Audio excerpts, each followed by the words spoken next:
லிங்கம்பட்டி ஜமீனுக்கு சொந்தமான அந்த பங்களா ஆங்கிலேயர் காலத்துல கட்டப்பட்டது. இதுல தேக்குமர வேலைப்பாடுகள் நிறைந்த மான்கொம்பு, யானை தந்தம், புலித்தோலில் அலங்கரிக்கப்பட்ட நாற்காலிகள் இப்படி அரிதான பொருட்கள் இருக்கிறது. இந்த பங்களாவுக்கு அரசு நிர்ணயித்த விலை 5 கோடி ரூபாய். முறைப்படி ஏலம் கோர வந்தவங்க ஏலம் கோரலாம். ஆரம்ப விலை 5 கோடி ரூபாய். ஏலம் கோர்றவங்க கோரலாம். 6 கோடி ரூபாய். 6 கோடி ஒரு தரம். 6 கோடி ஒரு தரம். 8 கோடி. 8 கோடி ஒரு தரம். 8 கோடி ஒரு தரம். 8 கோடி 2 தரம். 12 crores. தம்பி, அங்க என்னப்பா ஒரே கூட்டமா இருக்கு? அதா வாரிசு இல்லாத ஜமீன் சொத்தை அரசாங்கமே ஏலம் விட்டுட்டு இருக்காங்க. இருந்த சொத்து கொஞ்சமா நஞ்சமா எல்லாம் ஏலம் போயிடுச்சு. மிச்சம் இருக்கிற இந்த பங்களாவையும் 1500 ஏக்கர் தென்னந்தோப்பையும் இன்னைக்கு கடைசியா ஏலம் விட்டுட்டு இருக்காங்க.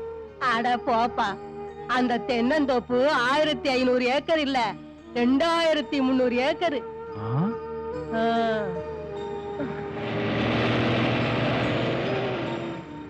20 crores. 20 கோடி ஒரு தரம். 20 கோடி ஒரு தரம். 20 கோடி 2 தரம். 20 கோடி 2 தரம். 20 கோடி 3 தரம். 20 கோடி 3 தரம். 20 கோடி 3 தரம். ஏல முன்தொகையை ஏலம் எடுத்த சுலைமான் சேட் அவர்கள் கட்டிவிட்டு பங்களாச்சாவியை பெற்றுக் கொள்ளலாம்.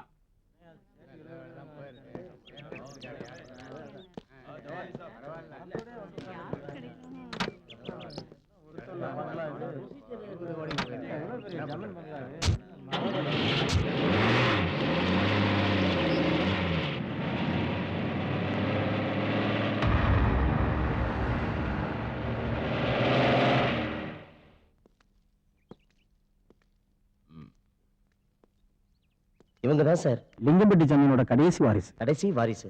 இனிமே இதெல்லாம் இங்க எதுக்கு? எல்லாத்தையும் தூக்கி வெளியே போட்டுடு.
கும்பிடுறேங்க எஜமா.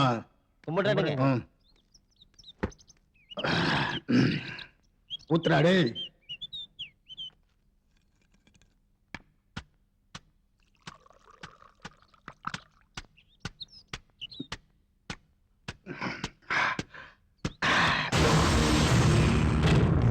ஐயா ஐயா என்ன மன்னிச்சிருங்க ஐயா.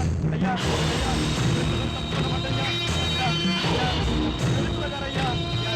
ஐயா ஐயா ஐயா ஒரு வாட்டி என்ன மன்னிச்சிருங்க ஐயா.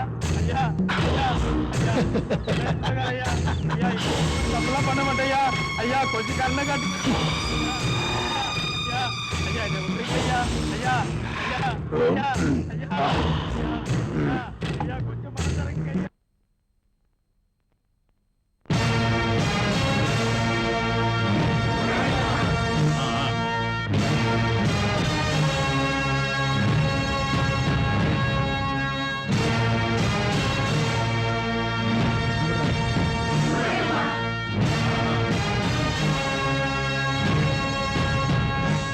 என்ன எருமப்பட்டாரு, என்ன விஷயம்? வருஷா வருஷம் நம்ம ஊர்ல நடக்கிற ரேகலா பந்தயத்துல சுத்துப்பட்டி 18 கிராம மக்களும் கலந்துப்பாங்க. இந்த வருஷம் மலக்கிராமத்தையும் சேர்த்துக்கலாம்ங்கிறது எருமப்பட்டி ஐயாவோட விருப்பம்ங்க. அவங்க கேப்ப கஞ்ச குடிச்சுக்கிட்டு கிழங்க நோண்டி தின்னுக்கிட்டு திரியிற பயல்களை போய் கூட்டிக்கிட்டு என்ன எருமப்பட்டார? இல்லைங்க, என் மனசுல பட்டதை சொன்னேன். நீங்க விருப்பப்பட்டா கூப்பிடுவோம், இல்லைன்னா விட்டுடுவோம். எருமப்பட்டார் ஆசையை நாம ஏன் கெடுக்கணும்? அவங்களும் கலந்துக்கிட்டோம். எனக்கு யார் யார் கலந்துக்கிறான்னு முக்கியம் இல்ல, போட்டி களை கட்டணும்யா.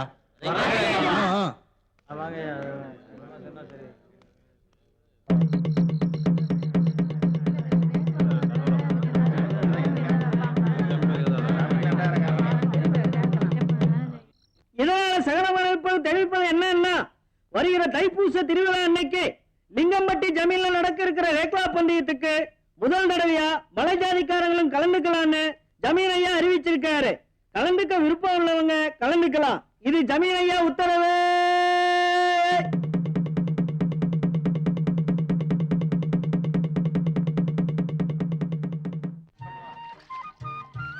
என்ன பாப்பாத்தி, உன் புருஷ பந்தயத்துல கலந்துக்க போறாராமே? ஆமா ஆமா, வேடிக்கை பார்க்க போறாரு.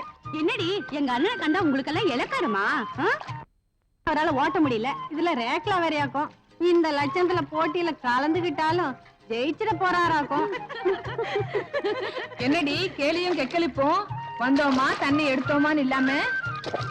இல்லாத்தா, ரேக்லா பந்தயத்துல யார் கலந்துக்க போறான்னு பேசிட்டு இருந்தோம். ஏன் அத்தா, அம்மையை இப்ப அமுச்சு விட போறீங்கல்ல? என்னடி கேள்வி இது? அம்மா இப்ப பந்தயத்துல கலந்துக்கிறது மட்டும் இல்ல, கண்டிப்பா அவன் தான் ஜெயிச்சுட்டு வரப்போறான். என்ன அப்படி பாக்குறீங்க? என் பையன் சிங்கம் இல்ல, அவன் கலந்துகிட்டதுல எதுல தோத்திருக்கான்? காளியாத்தா அவன் கூட இருக்கிற வரைக்கும் அவனை யாராலையும் அசைக்க முடியாது.